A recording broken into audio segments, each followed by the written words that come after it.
Emanuel, E aí, seja muito Cleiton? bem-vindo, tudo Tudo bem? bem? E você? Tudo certo? Tudo bom, tudo bom. Jogo do bilhão, pensar e realizar grande, hein? Que audacioso.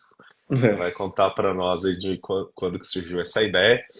Mas, pessoal, vocês que estão chegando agora, esse é o 13º episódio do Você e Seu Negócio, podcast que fala de você, empresário, e como alavancar o seu negócio.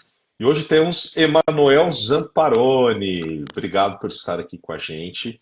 Se apresente para nosso público. Você vai estar com esse tema, né, do bilhão no Expo Connect Cresce. Então se apresente para a gente, por favor. E aí, pessoal, boa noite. Me chamo Emanuel Zamparoni, vou fazer 32 anos agora, final do ano. E eu empreendo desde 2012. Então, eu tenho uma 12 anos de jornada empreendedora. E sempre nessa jornada empreendedora, a gente buscando se desafiar. É porque dentro desses desafios, a gente entende que quando eu cresço como pessoa, eu também cresço os meus negócios. E se a gente não está se desafiando, a gente não tem, às vezes, muitos motivos para crescer. A gente se sente confortável naquele lugar, a gente se sente realmente aquela ideia da zona de conforto. Então, recentemente, pensando muito nessa questão dos desafios e novos desafios, eu pensei em criar realmente que eu chamo de jogo do bilhão hoje, que é a documentação dos passos que eu estou dando para chegar em 1 bi em 5 anos, né, em 1 bilhão em 5 anos. E da onde que vem essa ideia, né? Realmente da ideia, sim, quanto tem aquela frase, né? Que pensar grande, pensar pequeno dá o mesmo trabalho, mas na verdade não dá o mesmo trabalho. Pensar pequeno dá mais trabalho ainda. Porque se você se limita a pensar pequeno, ter uma meta pequena, você vai trabalhar muitas vezes o mesmo tanto que você trabalharia numa meta maior. Só que você vai ter um resultado menor. Então a ideia é, eu preciso me desafiar, colocar uma coisa que, chame a atenção das pessoas, e a ideia do jogo bilhão é realmente chamar a atenção, porque eu quero mostrar que é possível pensar grande. Essa é a primeira coisa, tem gente que nem se permite pensar grande. E dois, que é possível realizar isso, né? Não só vou pensar grande, mas eu vou também realizar esse negócio. Então, mas para isso eu preciso ter um plano, eu preciso botar energia nesse plano, eu preciso realmente estar disposto a fazer acontecer. Então a ideia do jogo do bilhão é essa, realmente mostrar para as pessoas que é possível sim pensar grande, mas é possível também realizar naquele grande. E quando que começou isso, Emanuel? Porque você fala lá, né, chegar ao primeiro bilhão em 5 anos, mas qual foi a data que deu esse start e por que você escolheu exatamente essa data? Ah, foi meio desse ano, né? Minha esposa estava grávida. Na verdade, a gente descobriu a gravidez em fevereiro, final de fevereiro desse ano. E sabe quando para mim já virou a chave, né? Na hora que a gente descobriu a gravidez. Eu falei, não, eu preciso mudar o que eu tô fazendo. Tava legal, mas assim, sabe quando você sabe, você pode fazer mais e eu estava atuando abaixo do que eu poderia. Eu falei, não, isso aqui não tá legal. Eu vou precisar mudar algumas coisas. E nesse processo de mudança, eu acabei tendo algumas experiências na minha vida nesse ano. E lá pro meio do ano eu falei, não, eu consigo fazer mais. Muito mais do que eu estou fazendo. E eu também preciso realmente me desafiar verdadeiramente a fazer algo que eu nunca tinha feito antes, que vai chamar a atenção das pessoas, mas também que vai trazer um real desafio para mim. Algo que, assim, vamos dizer assim, eu podia falar de 10 milhões de 5 anos seria uma baita meta. Já seria muito bom, inclusive. Mas o modus operandi de você agir nesse para 10 e para 10 milhões para 1 bilhão é bem diferente. As oportunidades que você procura, o que você fica atento são diferentes, as pessoas que chegam até você são diferentes. Então, quando eu falei, não, eu preciso realmente pegar o que vai criar um campo de energia que atrai oportunidades diferentes, que atrai pessoas diferentes do que eu estou acostumado a lidar, para que realmente isso seja algo desafiador, né, que realmente aconteça. Então, foi no meio desse ano eu criei isso, eu comecei a falar um pouco disso, acho que era por julho, se eu não me engano, final de Pô, julho, uma coisa legal, assim. legal, Então legal. tem uns 4 E aí meses. você falou que antes, né, tinha alguma coisa que te incomodava, enfim, que fez você pensar grande e querer chegar nessa meta. Mas você comentou ali, 12 anos já empreendendo, você começou jovem, com Uhum. 20 anos, né? Você está com 32 hoje. E o que que você fazia exatamente antes? Meu background é de marketing digital. Oh, Então eu legal. comecei vendendo cursos de importação em 2012. Eu ensinava as pessoas a importar produtos de outros países em um curso online, que é muito comum hoje, mas na época não era tão comum. Pois é, 2000. 2012 realmente não era muito comum. Exato. Então, assim, foi muito interessante essa jornada, porque eu comecei lá atrás, comecei a acompanhar muito o mercado digital, acompanhei todas as ondas que vieram, as pessoas que apareceram, fiz parte de masterminds lá atrás, pude conhecer ó, nomes grandes, enfim, fundadores da Hotmart, monetizam grandes plataformas hoje, Sim. e tudo isso me fez chegar até onde eu tô, mas também naquele sentido de não quero ficar só nessa área, não quero ficar só. O educacional, para mim, ainda é muito importante, ainda faz parte do jogo do bilhão, é um dos pilares, mas eu falei, eu tenho mais capacidade do que isso, e eu consigo fazer algo diferente Pô, aí. legal. Então fala um pouco do grupo, né? O grupo Zamparoni, vocês são especialistas aqui, tanto em identificar, adquirir e acelerar empresas, né? Mas como é Sim. que funciona isso na prática, o Emanuel? O grupo surgiu esse ano, um pouco depois da ideia do jogo do bilhão, né, dentro do. Contextualizando um pouco mais, o jogo do bilhão tem quatro etapas, né? Uma delas é a aquisição de empresas, a outra é a aceleração de empresas, a outra é a marca pessoal, trabalhar a marca pessoal, e a outra é trabalhar o educacional. Então, da onde vem a ideia de aquisição de empresas? Eu tenho alguns mentores que estão fora do Brasil que eles me ensinaram que é possível comprar uma empresa. Então, assim, não é uma coisa muito comum de falar de compra de empresa. É mais fácil de falar de compra de imóvel, compra de carro, existe já um mercado para isso. Mas compra de empresa existe um mercado muito grande também, só que é pouco explorado. E a ideia de se comprar uma empresa é um pouco desafiadora, porque diferente do imóvel que você compra, um apartamento, que você já sabe que você vai encontrar um apartamento, por pior que ele esteja, você sabe o que vai fazer. Uma reforma ali, uma parede tem que quebrar, um piso tem que trocar. Cada empresa tem sua peculiaridade. Ela tem seus desafios contábeis, jurídicos, tributários, de gestão operacional, ela tem vários desafios diferentes. Desafio de mercado, de venda, de compra muitas vezes, material, etc. Né? Então a ideia de criar o grupo é eu preciso de pessoas que são especialistas em áreas que eu não sou especialista, que eu sei analisar, que eu sei olhar, mas eu não sou especialista, por exemplo, tributário. Não sou especialista contábil. Eu sei analisar uma DRE e saber o que está acontecendo com a empresa, mas tem coisas ali que eu preciso de um especialista contábil para me ajudar. Mesma coisa precisa de gestão, precisa em cultura, em processos, em venda, em jurídico também. Então são coisas que eu precisei criar esse grupo para quando for analisar uma empresa, a gente ter exatamente os especialistas corretos nas áreas certas que vão dar o conselho deles de adquirir ou não. E depois de Mas, adquirir, como que a gente acelera isso? mas tem algum atalho, assim, o que mais você leva em consideração de todas essas áreas que você falou no momento de adquirir a empresa? Se ela está saudável nesse momento ou se ela tem uma capacidade de se tornar saudável a curto É, prazo? Conte um pouco sobre a isso. tese nossa de investimento, Cleiton, passa na seguinte ideia, né? A gente quer comprar empresas boas. Essa é a primeira parte. Porque quando eu compro uma empresa, o que acontece? Eu estou comprando algo que já existe, então já existe uma marca consolidada, já existe uma lista de clientes, já existe faturamento, já existe lucro, já existe equipe, já existe um monte de coisa que no dia seguinte que eu adquirir, eu já tenho tudo isso pronto. Diferente de vou começar um negócio do zero, quando tem que desenvolver tudo isso. Então esse é o primeiro ponto. Para estar saudável, por que a pessoa vai me dar uma empresa saudável? Né? Por que eu vou pegar minha empresa está saudável e vou vender esse troço? Porque uma empresa tem três destinos, que é ou ela vai ser vendida, ou ela vai fechar, ou ela vai ser herdada. E tem alguns motivos que fazem com que a pessoa vai vender para um desses três, por algum motivo específico. Por exemplo, aposentadoria. O empreendedor, o empresário que fundou aquela empresa, está às vezes 20, 30, 40 anos trabalhando nela, ele quer aposentar. Ele não tem herdeiros, então a terceira que dá de passar para o herdeiro não existe. Então ele tem duas opções, ou ele vende ou ele fecha para ele aposentar. Fechar muitas vezes não é uma opção. Por quê? Por apego, não por apego talvez não seja a palavra certa, mas por, poxa, passou 20, vamos cá, passou 30 anos construindo uma empresa, eu tenho um apreço para aquilo que eu construí, é o legado, tem uma equipe que eu conheço que eu não quero deixar na mão, tem várias coisas que simplesmente não quero fechar para amanhã me aposentar. Então sobra a opção de vender. Então, vem muita empresa que está à venda por aposentadoria dos sócios, dos fundadores. É um excelente motivo, que a gente sabe que ele está vendendo não por causa que o mercado está caindo, que a empresa não está saudável, é porque ele quer aposentar e descansar, chegou na idade. Outros motivos, saúde, às vezes precisa dar um burnout, ou aconteceu algum motivo de saúde. Não é bom motivo da pessoa vender, mas é um bom motivo de compra. Está vendendo porque ela não pode mais tocar por saúde. Dissolução societária, briga entre sócios, divórcio. Não são bons motivos da pessoa vender, né? Mas de compra é bom motivo. Mas acontece, mas acontece. Mudança de país, mudança de cidade, a pessoa precisa mudar e não vai deixar com quem essa empresa, não tem ninguém que confia ou não fez sucessão, tem que vender também. Então, esses são os motivos de compra que a gente olha para que a gente quer uma empresa saudável, então tem que ter um bom motivo de venda, né? Mas uma startup, por exemplo, que está de início, ela é uma promessa, muitas vezes ela não tem um resultado consolidado. Nesse caso, como é que você avalia se faz sentido ou não Não, a não, aquisição? não adquire, porque ela não está validada. Então, o processo, nesse caso, né? Uma empresa, uma startup, na teoria do nome startup, é uma empresa que não passou por validação. Então não tem uma 100% de validação. Então, se ela não está validada, ela exige um dinheiro maior para ser validada. Não só dinheiro, mas recursos, tempo, dinheiro e energia.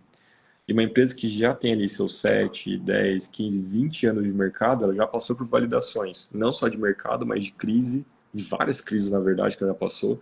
Então, ela tem muito mais. Eu tenho muito mais interesse nessa empresa que já é mais antiga, porque ela tem validação de mercado, do que uma startup que está começando, ou que já tem seus 1, 2 anos, mas que ainda não encontrou aquela atração deles ainda. Legal. Bom, eu sei que isso também deve variar, a análise do início de uma negociação até a finalização. Mas em média, né, e também imagino que a equipe, né, para fazer toda essa avaliação, né, contábil, tributária e por aí vai, a valuation, é, você conta com times internos, você conta com muitos parceiros externos, e em média, quanto tempo que leva até essa tomada de decisão? Em média. Uhum. Todos os meus conselheiros hoje são parceiros externos, bom, que tem, por exemplo, seu escritório de advocacia, um escritório externo, contabilidade, escritório externo, mas que eu venho trazendo cada vez mais para próximo de mim.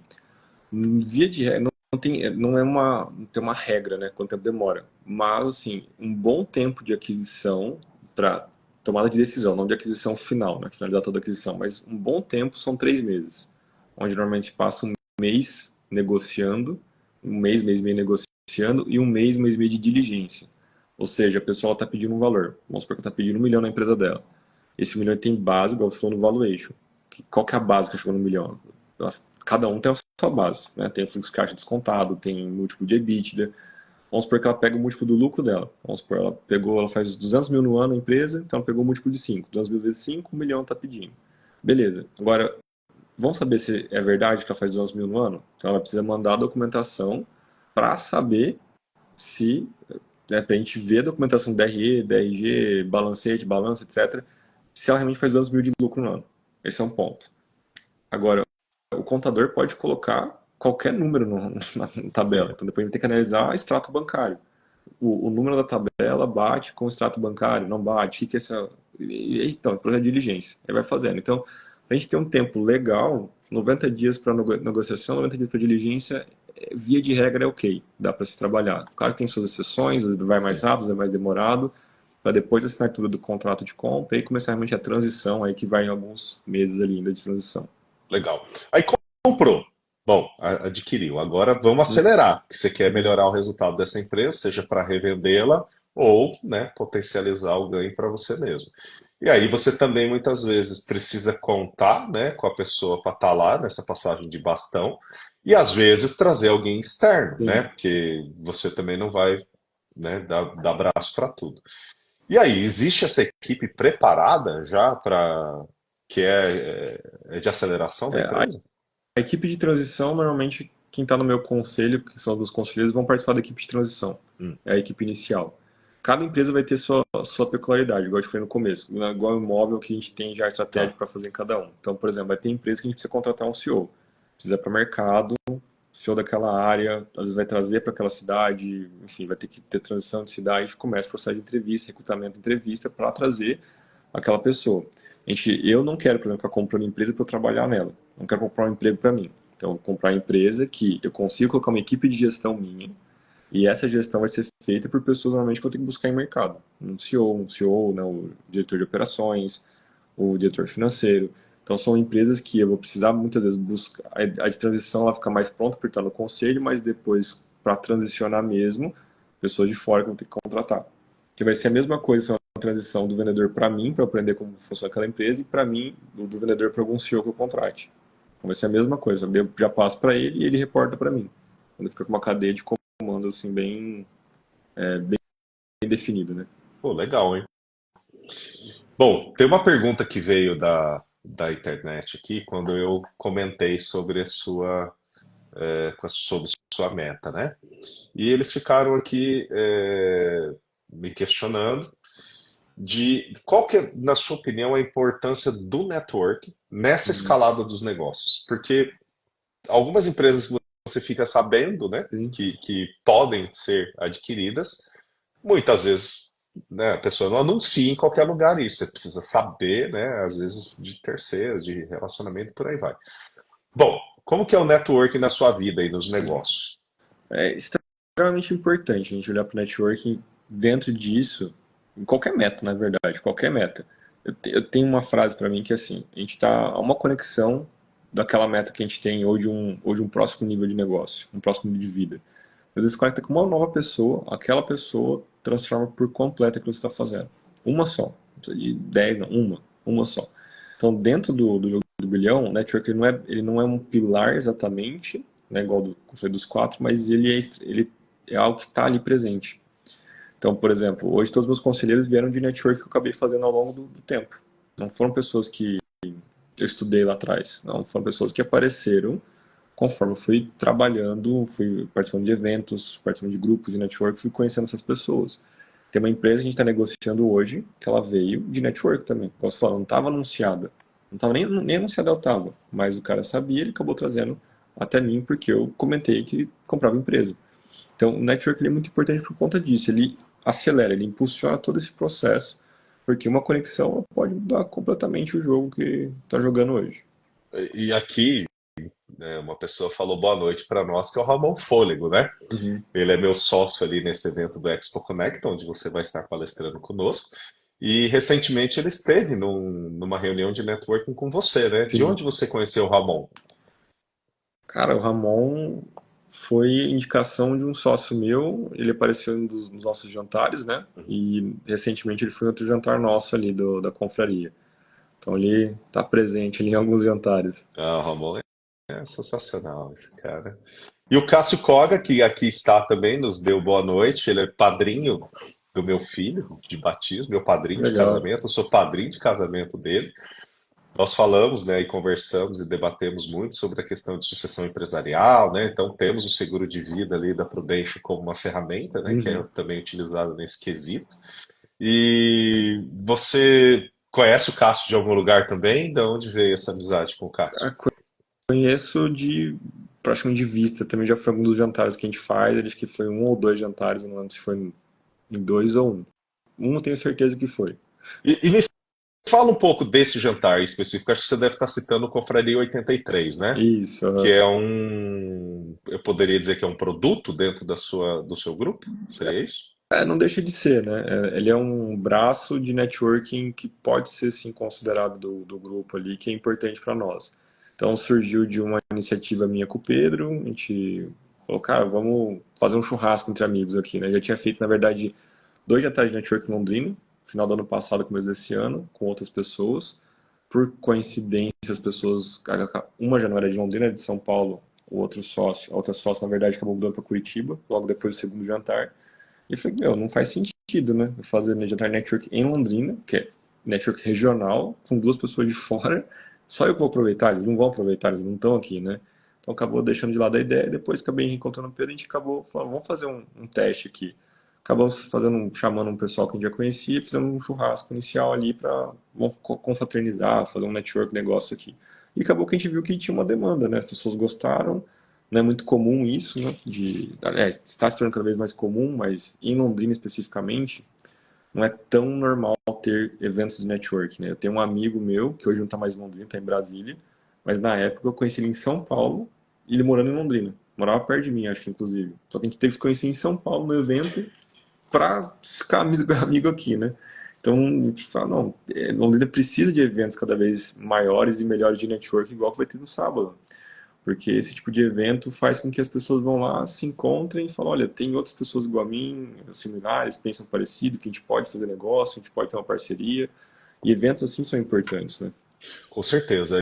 E uma das coisas que faz, né, nós subirmos de nível é o ambiente. E quando você está num ambiente onde várias pessoas estão buscando a mesma coisa, que é crescimento, a chance de você conhecer essa pessoa que você citou, que pode mudar, né, o jogo a seu favor, é muito alta. E em Sim. Londrina eu percebi também, ô, Emanuel, que muita gente busca só eventos gratuitos, Uhum. né? E é legal, é importante, faz parte, mas você também conhecer outras bolhas, né, de pessoas que estão dispostas a pagar, você conhece também pessoas de Uhum, outros níveis, né? exato. Não estou nem dizendo que é pior ou melhor, mas níveis diferentes. E dali você pode, né, alavancar o seu negócio. E até você me fez lembrar, há 2 semanas atrás, eu com um grupo de empresários, a gente debatendo sobre, vamos criar uma confraria? E aí um deles falou, poxa, eu não consigo, né? Já veio aquelas crenças limitantes. Eu não consigo 10 pessoas para fazer uma confraria. Eu falei, Uhum, poxa, mas você não precisa de 10. Você e mais um é uma sim, confraria, né? Cada um chama um, vocês começam com 4. Já exato. faz, né? Na próxima, ó, vamos começar com 4, agora cada um traz um, a próxima já tem 8. Então o networking traz muito Sim. isso, né? Às vezes eles acham que, eu preciso criar uma confraria do zero com 8. Não, começa você mais um e vai É, crescendo, né? todo mundo começa pequeno, né? Não adianta querer começar grande. Exatamente, Mas foi uma exatamente. coisa, Cleito, que é importante, que é a questão do valor que você investe para os eventos, né? Muita gente realmente só vai em evento gratuito ou só gosta de evento gratuito por N motivos, mas quanto maior o valor que você paga, quanto maior o preço que você paga para ir em determinado evento, maior o valor que você vai conseguir tirar em troca. Não necessariamente do evento, não necessariamente conteúdo do evento nem nada, mas imagina o seguinte, né? Você pagou ali o ingresso para ir no Expo Connect, por exemplo. As pessoas que estão à sua volta pagou o mesmo valor que você. Então são pessoas que estão dispostas a investir aquele valor para estar lá contigo. Já dá uma filtrada, né, Sim. da pessoa que não está bem disposta a tirar um dinheiro do bolso para um evento. Então, quanto maior esse preço que paga, maior o valor que você consegue tirar do evento, mas também das pessoas que estão ao redor ali. Né? Perfeito. E dentro do Expo Conecta, nós temos ainda 2 categorias, né? Justamente para ter isso também. Então tem o plateia e tem o VIP. Então quem está disposto a pagar um pouco mais com o VIP é ao lado dessas pessoas que você vai estar. Eu fui num evento não faz muito tempo, uns 3, 4 meses atrás, em Londrina mesmo, e paguei o VIP, Uhum. né? Ele era bem mais caro, paguei o VIP, uma mesa, né?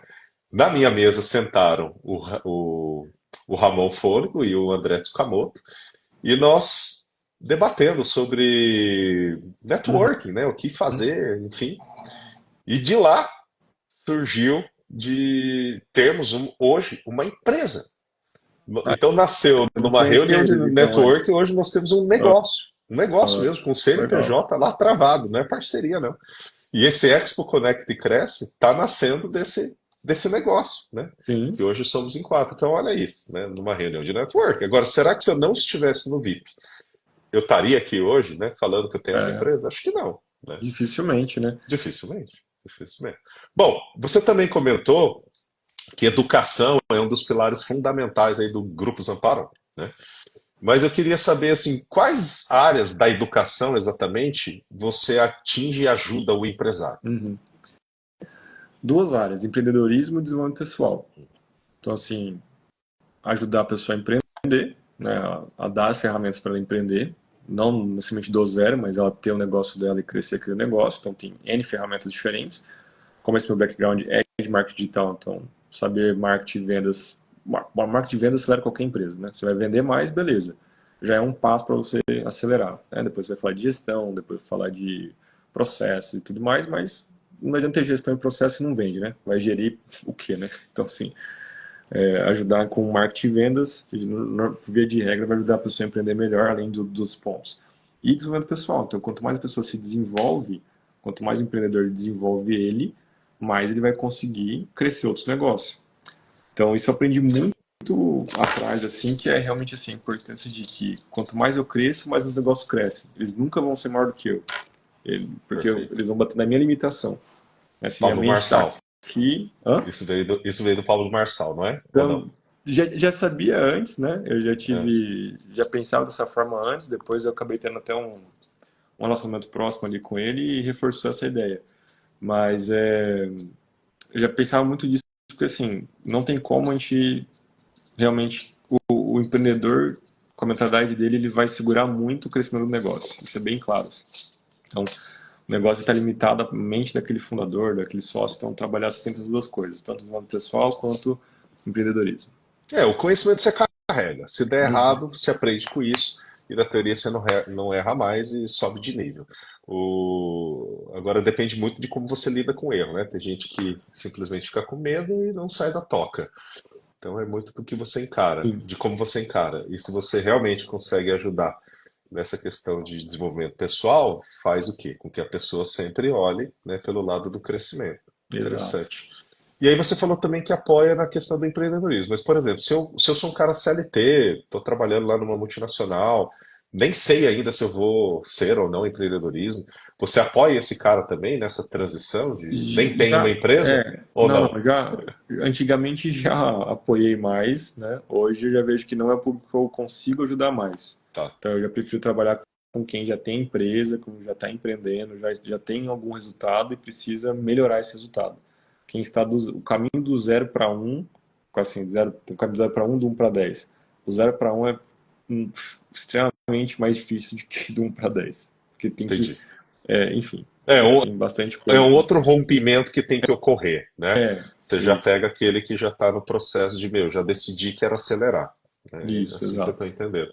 E você também comentou de um time de conselheiros, né, que você tem e tal.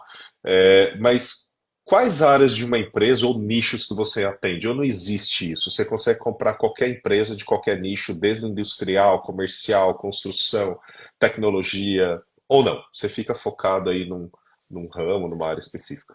Em teoria, daria para atender qualquer nicho, né? Pegar qualquer nicho. Na prática, a gente sabe que não é assim. Se a gente não define bem um nicho, ele acaba se tornando algo. Você abraça muitas frentes que não se conversam. Então, eu tenho uma teoria que a gente adquire sempre empresas que são em cruz. Então, a gente bota uma empresa no meio, essa empresa ela é do ramo de energia, então ela trabalha no ramo de construção de torres elétricas. E o que é a cruz, né? Então, o que eu posso adquirir para cima e para baixo dela? Então, fornecedores, às vezes de ferragem, fornecedor de material de construção, material de uniforme, agência de viagem, tudo que tem sinergia com essa empresa na parte vertical aqui. E na horizontal outras empresas iguais, faz a mesma coisa. Então, que é uma forma de se pensar como você pode crescer. Vamos supor que você tem uma agência de marketing. Como você pode crescer a tua agência do dia para a noite? Dia para noite, entre aspas, né? Você compra outra agência. Você compra outra agência, você traz toda aquela carteira de clientes para você. Você consegue, então, crescer aquilo. Então, se você comprar empresas similares, na mesma área, que tem o mesmo cliente, você consegue crescer aquela empresa também. Legal, legal. E uma vez eu escutei aqui num podcast, alguém que. Robert Anjos, ele tem uma empresa que é Limpe Aqui, e ele falou que toda vez ele pensa em como matar o próprio negócio dele, né? Uhum. Então é uma forma interessante também, né? Sim, Porque daí ele está se blindando aí de possíveis concorrentes, né? Uma das alternativas realmente até pode ser comprar, sim. né, algum concorrente. Compra concorrente. Conte aqui então, Emanuel Zamparoni, para o nosso público o que esperar da sua palestra, né, que vai ser realizada lá no Expo Conecta neste próximo sábado, dia 23 do 11, que é o Jogo do Bilhão, Pensar e Realizar Grande. Uhum. Bom, quem for no sábado aí, quem não comprou ainda, compre, né, o seu convite, seu ingresso para estar lá presente. Eu vou falar um pouco mais da parte de realmente a mentalidade de como surgiu essa ideia do jogo do bilhão, os princípios por trás, de realmente de onde surgiu isso, e como que eu estou conseguindo realizar isso daí também. Porque uma coisa vamos pensar grande, mas como que eu realizo isso? E para realizar, a gente precisa fazer um aporte muito grande de energia. Então, e como que a gente faz isso, né? Da onde vem essa energia? Como que dá para ser feito? Então, eu vou falar um pouco mais disso no sábado. Quer saber o como? Tem que estar lá, né? Muito, Exato. muito legal. Outra questão, né? Você falou que iniciou, né, esse projeto. E como que você está deixando isso transparente? Em que fase você está? Em quanto que você já tem? Sim. Se você ainda não mostrou, como é que você pretende mostrar isso para Eu quem está te acompanhando? comecei semanalmente, desde julho, gravando um vídeo no YouTube e postando, e era documentação do bilhão, né? Então, fiz isso essa semana, estamos desse jeito, até eu perceber que aquilo poderia atrapalhar alguma negociação minha. Tinha algumas negociações em andamento, eu falei, eu posso, e assim, eu não cito nome nem nada, né, da NDA, que a gente tem que contrato de não disclosure agreement, você não falar dados do que você está negociando, né, de confidencialidade, contrato de confidencialidade. Eu não falava nada de que pudesse apontar para quem quer, mas eu falei, eu posso numa dessa, soltar alguma informação que atrapalhe alguma negociação minha. Então eu falei, eu vou pausar esses documentação do YouTube, eu tenho uma comunidade paga, né, que é do Jogo do Bilhão, vou deixar só para quem está acompanhando mesmo ali na comunidade, e depois eu vejo uma forma de mostrar com essa transparência, né, como que eu volto agora a mostrar isso. Nisso minha filha nasceu, né, já faz um mês, e não voltei ainda a postar nada, mas pretendo em breve voltar a postar alguma coisa assim, semanal mesmo, vou falando, ó, estamos nesse ponto, fizemos isso, não fizemos aquilo, mas de uma forma que eu sei que não vai atrapalhar nenhuma negociação. Engraçado, eu tive essa mesma dúvida, viu, Emanuel? Bom, você deve saber que eu sou franqueado da Prudential do Brasil e vendo Aham. seguro de vida. Mas como eu tô nessa de consultor, mentor em vendas e apoio muitos empresários, eu pensei em contar a minha semana, né, de quantas reuniões eu fiz e alguns detalhes das reuniões. Sim, Mas depois eu me peguei falando assim, poxa, mas alguém que esteve comigo naquela semana, talvez ela vai ver. se sinta, fala, poxa, peraí, tá falando da minha reunião. Por mais que eu não cite nomes, aquela pessoa, porque no consciente dela, né, no subconsciente dela, ela sabe que foi com ela, ou às vezes, que é mais perigoso ainda, eu falar alguma falha, algum problema que não foi com ela e ela Aham. achar que foi com ela, que não é pior ainda, Sim, né? Mas enfim, isso poderia gerar uma confusão e trazer mais malefício do que benefício. Então, até hoje, eu não sei direito como que eu posso contar o meu uhum. dia a dia, sabe? Sim, Eu entro um pouco em conflito com isso também, viu? Eu preciso encontrar essa forma. E, aliás, se alguém então tiver uma dica, né, de como que eu posso contar a minha vida sem interferir nos interesses do cliente, nem que ele se sinta, né, prejudicado, seria uma boa. exatamente. É desafiador, né? É legal poder documentar isso, mostrar, só que o desafio é realmente, de alguma forma, atrapalhar, ofender, ou as É, pessoas, gosto de falar, pode ficar ofendido. Você fala, olha, fiz alguma reunião, a pessoa não fechou por conta disso, dessa objeção, e eu, como que eu contorno essa objeção? Eu faço isso, isso, isso. Mas ela viu ali, não gostou, ficou ofendido, e disse, o que que eu vou fazer agora, exatamente. né? Aí teve uma época até que eu estava assim, tentando documentar num arquivo pessoal e contando bem depois, Aham. né? Sei lá, 3 semanas depois, algumas semanas atrás me aconteceu isso, isso, aquilo. Mas cai na mesma que você falou. Muitas vezes você está contando um caso muito antigo, mas alguém naquela semana viveu algo similar e acha que, não, esse cara está Uhum. falando de mim, né? Sim. Enfim, ainda não encontrei o formato perfeito. É, Bom, vamos Emanuel, nós encontrar. estamos quase chegando ao fim e tem uma pergunta aqui que eu adoro fazer para todo mundo. Se teve alguma pergunta que eu não fiz, mas que eu deveria ter feito a você. É a sua chance de se perguntar e já responder. É uma boa pergunta essa, hein? É uma boa pergunta. Olha, a princípio não vem nada na minha cabeça. Acho que teve bastante coisa que você perguntou, mas acho que uma pergunta que poderia fazer, ter sido feita, acho que com relação a, como que eu posso dizer, o, o que que eu vejo ou vi de maior desafio quando eu comecei a pensar sobre esse bilhão, né? E uma das coisas que eu já tinha até, como que eu falo, até me pré me preparado, me preparado, né? Antes de começar, era que não existe muita gente falando sobre. Então vamos supor, vai pegar um livro muito conhecido que, inclusive, eu gosto muito desse livro, leio todo ano, foi um do que mais me ajudou, chama Segredos da Mente Milionária. Então tá, Segredos da Mente Adoro, é adoro esse excelente livro. esse livro, Adoro é esse livro. excelente. Esse livro, Emanuel, eu já dei de presente para algumas pessoas. Algumas pessoas que eu mentoro já dei. Algumas que não quiseram ser mentoradas, eu falei, então, tá bom, você não Pega quer o que eu te livro. ajude, mas pelo menos leia esse livro, tá? E é inacreditável como algumas pessoas que não crescem, não se desenvolvem, não leram, Uhum. não leram, não leram. Então, né, olha, não é o Cleiton mais falando, é o Emanuel. Leiam. Leiam, leiam. Não, é um baita livro, assim, é um livro que é um dos que eu mais gosto mesmo, porque assim, é um que lá atrás eu comecei a ler, comecei a aplicar e eu vi o quanto que mudou minha vida, né? Por exemplo, tem o capítulo da administração financeira, né?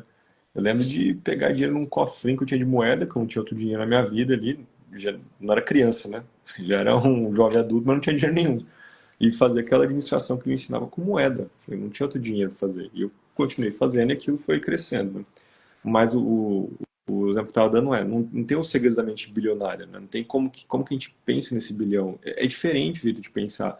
Se você pegar a calculadora do iPhone, pelo menos, com ele em pé mesmo, o celular, você vai digitar os dígitos, ele vai até 100 milhões, ele vai ter 9 dígitos. Pra você acessar o bilhão, você tem que virar o celular, aí você consegue fazer conta com um bilhão. Então são coisas que não se fala, é difícil você conseguir acessar alguém que já tem um patrimônio assim, que vai poder te mentorar. Então eu vi que isso realmente seria um desafio. Ao mesmo tempo, começou a já aparecer algumas pessoas que já poderiam me ajudar, porque muitas vezes a gente pensa no bilhão de reais, né? Mas se a gente pensa em dólar, libra, outra moeda mais forte, é muito mais fácil. É muito mais fácil. Então eu consegui acessar algumas pessoas que falaram, não, as metas que você tem é muito tranquila, é que você está pensando em real. Se você pensar em dólar, por exemplo, você foi, na época, né? Uhum. Na época, assim, 3 anos atrás, né? Era 200 milhões de dólares, né? Hoje até menos. Então, isso faz com que era um desafio, mas acaba aparecendo oportunidades, pessoas e conteúdos que me fizeram olhar de uma forma diferente já para ele. Ô, Emanuel, você falou algumas vezes aqui que é diferente você pensar em 10 milhões e pensar em 1 bilhão. Mas se fosse resumir em uma palavra ou uma frase, qual é a principal diferença? Queira resolver problemas grandes. Um pouco Porque. de conforto, vai. Oi? As pessoas buscam conforto, né? Elas não querem se incomodar em pensar grande. Uhum. Ó, Às você vezes é vendeu um isso. seguro hoje de. Eu não sei o número, tá? Vamos por de X. Um X é um número baixo. Ele vendeu de 100x. Eu tenho quase certeza que o trabalho não é muito diferente. Você fazer a visita, você vai ter ali a. Lógico que sim, você vai ter que ter um trabalho, um tato diferente ali, mas praticamente as ações são as mesmas. Só que um seguro de 100x é um problema muito maior de você resolver do que um seguro de X. Você está falando de patrimônio maior, sucessão, etc., que você não vai encontrar no outro. Mas as ações são muito parecidas. Então, quando a gente quer resolver problemas grandes e não fogem dele, então realmente a gente vai acessar números diferentes, né, dígitos diferentes, pessoas diferentes. E aquilo que você falou do conforto. É confortável resolver pequenos problemas? É confortável, né? É mais tranquilo. O risco é menor. Mas a recompensa também é menor. É bem isso mesmo. Bom, e queria saber de você aqui, qual que é a sua chave para o sucesso? Cara, pensar grande mesmo é um negócio. Porque o que acontece? Se der muita coisa errada, eu fizer 10% daquilo que eu estava me querendo fazer, 10%, eu vou fazer 100 milhões em 5 anos. Então, até teoria fracasso, ainda ele foi muito bom. Se eu fizer 1%, são 10 milhões ainda em 5 anos. Também foi muito bom. Então, assim, quando a gente consegue pensar grande, aquela ideia do eu miro nas estrelas e acerto a lua, é melhor do que mirar no teto e acertar o teto. Então, essa questão do vou começar a pensar grande vai te fazer realmente acessar coisas diferentes que você não acessaria se você estivesse pensando sempre muito linear. O problema é que como ser humano e sociedade, a gente tem a costume de pensar de forma linear. Então, quando eu comecei a falar sobre isso, quando a gente fala, mas começou a fazer conta, né, de 1 bilhão dividido em 5 anos, dividido por 365 dias, fala, você tem que fazer 500 mil a cada 2 dias. Eu falei, não, tá, esse é um pensamento linear. É que eu preciso fazer daqui 2 dias 500, daqui 2 dias 500, mas existe um pensamento que é exponencial, não é aquela coisa linear. Então vai acontecer uma coisa aqui que eu posso estar indo acima, daqui a pouco, opa, daqui a pouco mais um, daqui a pouco mais um. É, Isso a gente não tem como prever, não tem como pensar dessa forma, não tem como realmente se preparar para isso. É simplesmente saber que existe a possibilidade do pensamento exponencial ali. não precisa ser de grão em grão a galinha enche o papo. Isso Exato. até é uma forma errada, né? Tem que ser realmente Sim, exponencial. E tem um livro do Trump que é justamente isso, Pense Grande. Não sei se legal. você Não já leu esse conheço. livro. É um livro interessante. Eu acho que ele não escreveu sozinho, se eu não me engano é ele, mas alguém, não vou lembrar. Legal. Faz um tempinho já que eu li. Ah, falando nisso, você tem alguma dica além desse livro, né, dos Segredos da Mente Milionária? Você tem algum outro livro, série ou filme que você queira compartilhar com a gente aqui? Tem um livro muito bom que é do Napoleão Hill, que é A Lei do Triunfo. Então, o mais conhecido dele é o Quem Pensa e Enriquece, né? Mas o Quem Pensa e Enriquece é um resumo da Lei do Triunfo. A Lei do Triunfo é uma bíblia, né? Desse tamanho, assim, né? 700 páginas o negócio. É uma vida a ler, mas vale muito a pena. Tem conceitos muito, muito, muito bons ali no livro. Então, eu recomendaria esse livro aí da Lei do Lei Triunfo. do Triunfo. Ó, Rafael Alves fez um comentário aqui, ó. É isso aí. Por isso gosto de focar nos imóveis mais caros. Imóveis. Você quer fazer algum comentário Não, sobre exato. isso, O Emanuel? Rafa, ele tá mesmo da confraria, e a ideia que o Rafa trouxe é que a gente vem conversando. Para você vender um imóvel barato e um imóvel caro, o processo é muito parecido, só que é mais problemático vender um imóvel caro, né? Você resolve um problema maior, né? Você envolve, tem mais risco. Então é muito melhor se focar já no, né, de alguns milhões, igual ele faz aí, do que ficar vendendo de pouco em pouco ali, né? Não. Alguns de menores. Maravilhoso. Ó, obrigado realmente por você ter vindo aqui. Agradeço Sei pelo que você é papai convite. fresco aí, né? Não deve ser fácil. Tá Né? dormindo bem essa filha? Como é que tá? Tá Graças a mamando Deus, bem? assim, tá, pelo que a gente ouve falar do padrão de recém-nascida, dorme bem, né? Dorme noite que dorme 5 horas, 4, 5 horas. Então, é bom, Tá bem. né? Pelo que a gente ouve falar. Mama bem pra caramba, inclusive. Então E tá você é um crescendo papai que ajuda bastante, sim. troca fralda, Dou, faz troco dormir. fralda, faz dormir, dá banho, dou, de vez em quando, ela toma fórmula também pra complementar, né? Dou fórmula também, então tô bem presente aqui. Deu até uma Ah, afastada todo esse último mês pra poder focar aqui. legal. Daqui 5 anos, ó, ela grava aqui com a gente É contando de quantos bilhões verdade. aí já vai ter na conta aí, né?